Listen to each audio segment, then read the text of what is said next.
ایک اور اعلان آفتاب صاحب جہانگیر صدیقی صاحب کی اور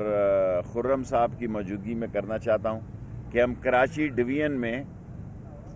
1600 لوگوں کو روزگار دینے جا رہے ہیں میرٹ پہ، اور اگر ML1 جو کہ عمران خان دستخط کرنے جا رہے ہیں 27 تاریخ کو، میرا آپ سے وعدہ ہے ML1 پاکستان کی تاریخ بدل دے گا۔ یہ 160 کلومیٹر کم سے کم سپیڈ ہوگی اور کراچی لاہور 8 گھنٹے کا سفر ہوگا، اور اس میں اگر اللہ سبحانہ تعالیٰ کو منظور ہوا، میرا آپ سے وعدہ ہے کہ ہم 1.5 لاکھ لوگوں کو روزگار دیں گے، کیونکہ سارے ML1، بلکہ کل میٹنگ ہے ایران کے ساتھ ہوتا ہے یا FWA کے ساتھ ہوتا ہے، ہم ML2 بھی چاہتے ہیں کہ اس کا بھی کام شروع ہو جائے۔ یہ 1861 میں، کتنے میں؟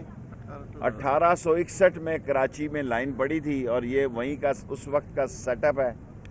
کراچی سے کوٹری کے لیے انگریز نے 1861 میں لائن ڈالی تھی۔ پہلی دفعہ 1861 کے بعد اس کا سارا ڈھانچہ بدلنے جا رہے ہیں۔ اس کا سارا کریڈٹ جو ہے وزیر اعظم عمران خان کو جاتا ہے، اس کی حکومت کو جاتا ہے، اور میری دعا ہے کہ چین جو ہمارا ایک عظیم دوست ہے، ہر سیزن کا دوست ہے، اور چین سے ہماری دوستی ہمالیہ سے بلند ہے، میری خواہش ہے کہ وزیر اعظم کے اس دورے میں میں اور پروجیکٹ بھی چین کے ساتھ،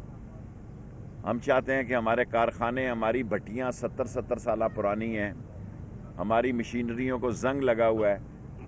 اور ہم کوئی ایسے MOU کرنے میں وزیر اعظم کے دورے کے دوران کامیاب ہو جائیں تاکہ کوئی جائنٹ وینچر بن جائے اور پاکستان میں ریلوے لوگوں کو اور مزدوروں کو روزگار دے سکے۔